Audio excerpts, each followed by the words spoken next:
Well, hello, and welcome to the Astrology channel. I am Mm. Joe G, and I'm an astrologer. Sometimes I'm sad, but today I'm okay. And I hope you are too. As always, I am here with my good friend, Kyle Pierce. Hi, Kyle. Hi, Joe. Yeah, I'm Kyle Pierce. I'm also an astrologer, and I feel nothing ever. Oh my God. Well, Kyle, what's happening this week?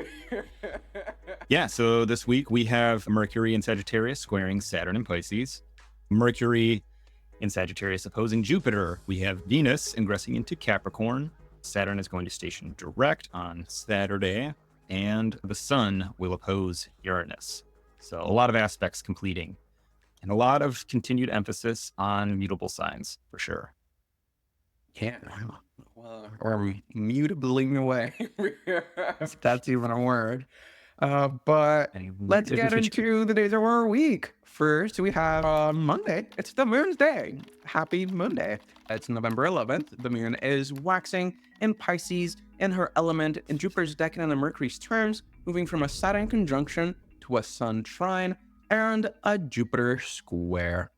What this day reminded me of was of that one Monday, a couple Mondays ago, when the moon was still in Pisces. She was looking for Saturn out in the fog. But I was skeptical of the moon's ability to find Saturn and to be able to help Saturn in that space. Now I feel a little bit more optimistic. And the reason why I do is that the moon is starting the day departing from a conjunction to Saturn and moving towards Jupiter. And Jupiter rules Pisces. So in the way that I read this is almost like moon has found Saturn. Moon is aware of Saturn's condition lost in the ocean and has reached out to Jupiter asking for some assistance for this lady that is lost in the sauce in the middle of the ocean. I think I seem to always be good for the Game of Thrones or A Song of Ice and Fire references, but bear with me. For those who read, the A Song of Ice and Fire book series, there's a character called Patchface who's like a jester, like a court jester, who says really bizarre things about being under the sea and under the sea, we ride seahorses, and like talking about how everything is sort of the opposite in under the sea world. It obeys like strange laws. And I think for me, I'm thinking of how the moon's going to try to take root and figure out how to like exist wherever it is. And it finds itself in familiar territory that is kind of odd or like sort of inverted a little bit, where truth is lies and lies is truth. We're at like the moon sort of arrives at a kangaroo court or something, but ends up receiving favor. Like the outcome is favorable. There's like a bit of, oh, this is weird, but actually this works for me. So there's like finding ways that like the weird ways that things are changing or obeying strange alien rules actually can favor you. Find the ways that the weird works for you. I hear that. I feel like it's one of those days where we get to tap into the more positive side of that Jupiter retrograde also that we've been talking about. Jupiter actually being able to like revisit these steps and do something about them. I think that Jupiter is now taking the weird and helping the moon kind of digest it. But on that note, today is not too difficult. I think it's moon to the rescue. Maybe there could be a little sense of urgency just because the moon is just coming off from Saturn. Can be this sort of like, oh, this person is in dire circumstances. But overall, I think there is a lot of usefulness on the day. We settled at a 3.5. But Kyle, who is the moon rescuing today? I mean, we're probably going to feel its effects mostly in Pisces, but I would pay attention to Cancer. I think Cancer is in need of maybe a little bit of respite or some healing now that it has a little bit of time to recover and prepare for the next time Mars returns back. Oh, yeah. Well, this is a nice segue into our Tuesday. It is Mars's day, with Mars in Leo, out of element, and Saturn's decan in Jupiter's terms, recently separating from a moon trine and still pretty slow. Generally like not in love with Mars right now, getting ready to station retrograde, but we're in kind of like a milder spot of the whole retrograde cycle. So we can kind of lean into that. And then with the moon applying to a trine, it's kind of like the biker gang finds, a mascot that's like a 12-year-old girl, and it seems a little out of place, but she knows how to use a knife. There's a bit of like finding a home for your aggression, I think, today, or like finding confidence or the ability to voice ways in which you feel like you're not being represented, which can be very positive for individuals. Yeah. Interesting day. The thing that I was sitting with today was Mars is still in dire circumstances. Mars is not stoked on life right now. I think that we can all pretty much agree on that. And it's interesting because we keep having these Mars Moon Tuesdays. And I think y'all already know that I'm pretty positive about that whole Mars Moon situation because yes, Mars is no longer in Cancer, so the moon is not technically receiving Mars, but Cancer and Leo are the signs of the royalty. So even though the moon doesn't rule Leo, the moon is kind of like all right with Leo in there. It's like her husband space. So she's good. So there can be the sense of help from the moon in general, but the moon also being in Aries, which is a sign that belongs to Mars, shows that the moon is bringing this helpful trine or bringing helpful things to Mars that Mars actually enjoys and Mars feels grateful for. And so that's why in the image I have Mars still looking grouchy and not happy, but with the moon coming in with a big plate of steak and some stuff that looked kind of bloodied and gross. It's not like the most appetizing meal.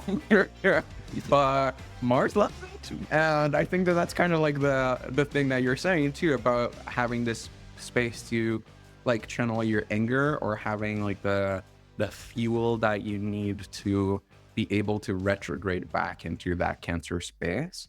And it's nice that it's provided by the moon, who rules that space and is at least somewhat familiar with Leo. And that's why we kind of took down the difficulty a little bit. Last week we went with a 4, this week we went with a 3. I feel like it's just a day to refuel your Mars ventures out there in the world. So it's an even 3-3. Kyle, who is having a nice plate of steak today? I think we're definitely looking at Leo and also Mars ruled signs, Scorpio and Aries, but definitely emphasis on Aries because of the moon's presence there. Nice. Well, moving on to our Wednesday, it is Mercury in Sagittarius, out of sect in the moon's decan and Venus's terms, moving from a square to Saturn towards a Jupiter mutual reception and opposition. So we've been talking about this Mercury Jupiter opposition starting last week. We're kind of getting ready for Mercury retrograde. Mercury is not yet slow, but it's started to trace its steps through the shadow period, as we call. So we'll be retracing a lot of these steps. With that in mind, I was thinking about Mercury and Sagittarius. Like last week, we talked about how Mercury was full of papers and full of headlines ready to proliferate it into the world. Now, this week we have an image of Mercury just running around like crazy. I imagined Mercury is kind of like this teacher figure.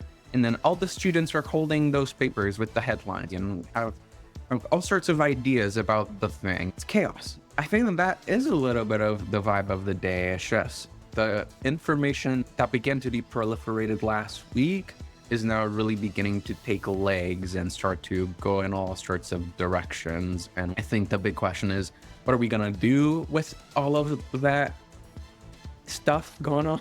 I do kind of see today as sort of high tide of no fact check November. However, that being said, I think that this is where like the problem maybe becomes the most evident and where we start realizing that like the way that we go about trying to address it, the way that we always have, isn't really working. So we're maybe trying to adapt to a new relationship with facts. And while it doesn't immediately solve or fix the problem, we maybe start to get insights on adapting a new strategy for dealing with information in a, I'm sure you're going to hear the term a lot this month, the post-facts world. And for that reason, it's a little bit of a difficult one, but also somewhat useful. It's like a middle of the road. We get a 50-50 thing today. It's as difficult as it is useful, and we settled at a 2.5 for both of those. But Kyle, who is running around like crazy today? The mutable signs. They're going ape shit right now. I'm sorry, mutable signs. It's just one of those. It's just one of those moments in life. Hang in there. You got this. Well, moving on to our Thursday, continuing with this Mercury-Jupiter opposition, we have Jupiter in Gemini in detriment in his element in Mars's decadent terms, moving towards a mutual reception and opposition with Mercury. Wednesday, we're dealing more with seeing the problem itself. And I think Thursday, the focus is on Jupiter. We're a little more focused on what do we do with all of this? Jupiter is responsible for both Mercury and Saturn, and it's applying to both of them through hard aspects. So it's like trying to, like, in a Jupiter way, get control and restore or moderate what they're doing. But it's a confusing, challenging process. It's maybe starting to give a shit that everybody's talking out of their ass and you wanting to find a way to bring that into coherence. But there's also maybe a capacity to be like, well, if nothing is actually true, perhaps I can use this to my advantage in some way. Like maybe nothing has to be true and I can just find the most useful non-truth out there and use it to my advantage. Yeah. Probably going to be dealing with a lot of like weird logical paradoxes too. We're just kind of hanging in this thing for a little bit. I hope we all can just like get nice and comfy in this paradoxical space. But yeah, so last week we talked about how Jupiter and Mercury were on the phone trying to figure out what the hell's going on with this machine. We had the blueprint and it's not working. The machine is still not functioning. The blueprint seems faulty or outdated. All the information that I got about this thing just seems to be unreliable. What do I do?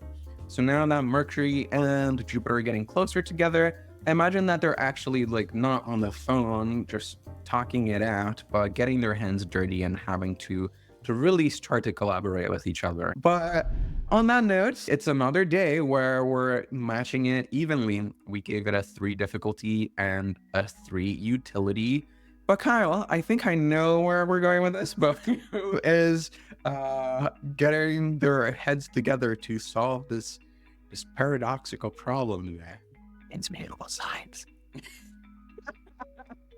Well, moving on, out of mutable spaces into cardinal things, it is Venus's day. Also full moon day. Venus is in Capricorn in her element in Jupiter's decadent and Mercury's terms, sitting at the southern bending.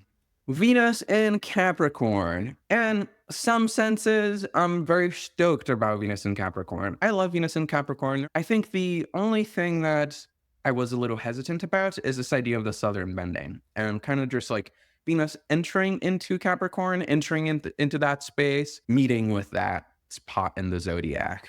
And if you don't know, the southern bending is just the place in the moon's orbit where the moon is most southern. She's the most like low in latitude. More often than not, we find that place related to things like sluggishness, things that are like difficult and down and low, just anything that like brings things down. So I felt like the Venus's entrance, especially as a high contrast from like the go-getter Sagittarius into Capricorn, might feel a little slow, especially because Capricorn is already a slow sign because it's ruled by Saturn. It can just feel a little not super exciting and super celebratory, but it's still Venus. She's still in her own element. And we really talked about this idea of Venus coming to terms with her desires and her long-term plans for herself. So I felt like this moment was just a day to sit with those and, I don't know, just have like a nice cup of coffee like we're having in the image. It's like, it's a winter scene in the background.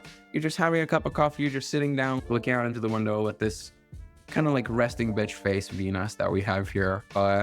She's like really deep in thought. She can't be bothered to do anything, but she's like really just sinking into that Capricorn severity. I'm a little less troubled by Venus's presence on the southern bending. It's not, it's generally considered like a less favorable place overall for, judging it by maybe like material or standards of like success in the public world, because that's not where it's actually the place where like we're really focused on the interiority of our life and kind of like going to ground. Like if it's the lowest point in the sky for the moon, it's like I'm going deep down in the hole, and I'm gonna stay safe and like wrapped in blankets. I'm just gonna deal with like what I need. I think for Venus here, it makes the focus a lot more personal and a lot more on like the immediate space around us, and can maybe create some aversion to like going out in public, or like, yeah, like I just don't really want to be out in the world in here where I know things are safe and where I can control them, which I think is a space that is an undercultivated space that could use Venus's attention. The sluggishness and the overly internal feelings that we've been referring to can also just be triggered by some of the overwhelm of that Mercury Jupiter story, because Venus really just left that story to move on to different things. So it can be just that Venus is just needing some time to get in touch with herself again. I was gonna say touch herself. Maybe she is, but Yeah, or touch yourself. That's not a bad day for that. It's Venus never a seems to bad be day for that. Yeah, so despite it being a slow and low vibe day, it's still a not too difficult day. It's another day where we matched things evenly. I think that's the theme of the week. We settled out at 2.5 difficulty and utility, and I think that the biggest usefulness of today is, again, get in touch with yourself and kind of just, get in that zone. You, yourself, and you. But Kyle, who is getting in touch with themselves. yes, getting in touch with themselves today. Capricorn, Taurus, and Libra are definitely touching themselves or getting in touch with themselves. Nice. Well, enjoy, guys. On that note, moving to our Saturday. Happy station Saturn. So proud of you. In Pisces, out of element, Peregrine, in Jupiter's decadent terms, and station direct. Yeah, I think this is a point in Saturn's cycle where it starts to try to get really serious about doing the Saturn thing, building boundaries. I'm like, I'm going to get real structured. I'm going to get real disciplined. I'm going to, do all these things. And it does actually have a little bit of support for it that's coming from, it's got to filter through the whole Jupiter Mercury thing to figure that out. But it's kind of like deciding to address the lack of structure in either the current or personal or larger scale reality. There's a kind of unreal feeling to the way things are going. And so Saturn wants to at least make that functional and identify, what can be reliably understood as real. And that may be, staying in the matrix, right? Or waking up and, deciding to explore the real world above, which comes with its own problems. And you may, not be immediately equipped to prosper there, but there's making a decision about which reality you want to live in. Yeah, and I think that I don't even have much to add there, because really what I've been thinking about is something that we already talked about last week, is that Saturn is re-entering this space, and everything has changed ever since Saturn was there since last time. So in the image, we have Saturn just parking her boat and getting off the fucking ocean. Fucking finally. But then nothing's familiar. She's still like totally lost. She is away from the city, so she has to walk all the way back there and try to find her way in this new environment.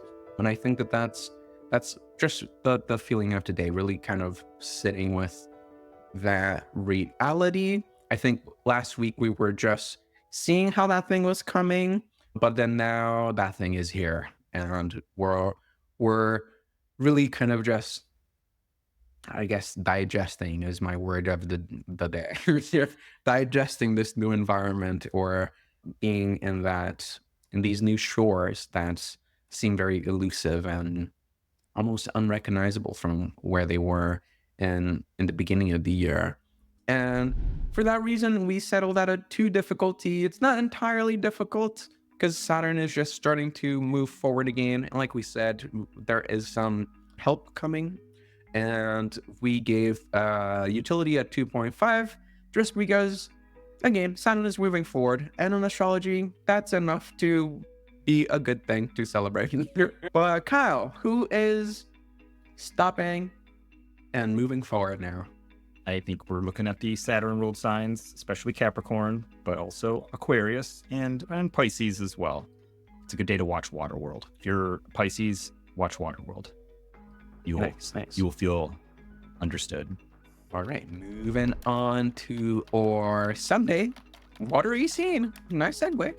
Sun is in Scorpio, out of element, Peregrine in Venus's decan and Saturn's terms, moving from a Uranus opposition to a Neptune trine. Last week we talked about how the Sun, with the Uranus thing, got this very solid view of what the Sun isn't, or what is absolutely opposite from the Sun, or what has come to of the kingdom now that the Sun doesn't rule it anymore.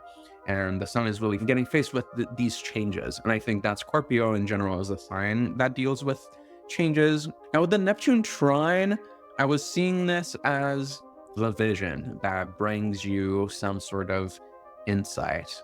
Since we've been talking so much about the Sun going through Scorpio and having this task of redefining itself, in the image I have the Sun at the exit of the cave, seeing somebody else, but really that is just the Sun seeing its own reflection and kind of being face to face with its own image and what that is as it gets ready to go into Sagittarius and really carry that torch forward. So I think that as we get ready for that, the theme of the day is really kind of just closing that introspective chapter and getting ready for action mode again. Once the Sun gets into Sagittarius, it will gain a lot of dignity. It will be part of the Jupiter Mercury conversation. So there will be a lot to do, and there's a lot of light that the Sun can bring to these situations. And so I think that now, as we're getting ready to exit the cave, it's just the Sun being like, hey, like, time to just sit and think it's kind of done.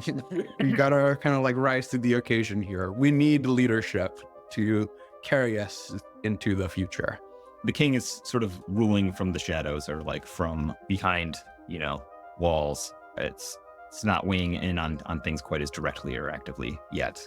But I think that as like a step in that process, there is like a coming to terms with like a way of seeing yourself or like understanding yourself within a specific context, and like identifying ways in which you're willing to maybe destroy the world in order to achieve your desires, or to see yourself as represented within in a certain context, like identifying strongly with a certain cause or like as a certain type of person, and realizing that like the things that you do to maintain that image might be destructive or bad for you, bad for others, bad for society in different ways, and deciding to finally like lay it to rest, maybe like decide that like let what is already necrotic and causing sepsis like finally die, and just cut the limb off, more metaphorically than literally. I think that illustrates why we set today as a 3 difficulty and a 2 utility. That introspection is kind of hitting a critical moment where we are not able to continue being in that space. And I think that's the difficulty. But the utility is that you gotta rise to the occasion and do those things. But Kyle, who is getting real existential and introspective today for one last time? Definitely Scorpio and Leo. And I'd say Taurus is worth considering as well because of how tight that Uranus and Taurus opposition with the Sun is. I think both this week and last week kind of ended on a very kind of like deflating note. I hope that you guys are still hanging in there. But let's take a look at our week at a glance. On Monday, we have the moon coming to Jupiter and bringing Saturn's message of rescue. or urgency. Somebody's in trouble and the moon is trying to get Jupiter's attention. Jupiter is maybe a little lost. Tuesday, we're feeling tough and making friends with badass tough guys and talking shit. On Wednesday, we're probably talking shit too and running around like crazy. Certainly talking out of our asses on Wednesday. Thursday, we're deciding whether we want to pursue the truth more deliberately or utilize the maybe half truths that are floating around there to benefit ourselves. And on Friday, maybe we're taking a step back out of that chaos and, getting in ourselves. You can dig that in whichever way you're like. Saturday, we're deciding if we want to set up shop on the big weird floating town in this crazy water world, or are we going to keep going and pursue land? And I think Sunday is a little bit of that too, but a different flavor. Sun is having its last moment of introspection before it's got to rise to the occasion. Let's move on to our difficulty and utility ratings for the week. It looks like things are pretty much in the middle throughout the whole entire week. We do have not a big spike, but like a decent spike on utility on Monday. So it might be a good day to solve some of your problems. Just keeping in mind that the moon is meeting with Jupiter, who's retrograde in Gemini opposite Mercury. That Jupiter, helpful person, may have their own problems to solve as well. But I think overall, the middle of the week also gives a little bit of opportunity to get some stuff done. But we're in a weird transitory space. A lot of push and pull, but not necessarily going anywhere yet. So we're giving it a 2.5 difficulty with a 3 utility, because we're working our way into a new hold, and that maybe we'll get the submission. Yeah, if we're patient. Nice. I like that image. But on that note, this is our week, guys. What's that? He said, choke him out. No. Jeez. Okay. If you would like to get a reading with me, I am Joe G, and I'm at themercuryrising.com. I'm Kyle Pierce. I'm at KylePierceAstrologer.com. Thank you for being here, and we'll see you next week. Next week.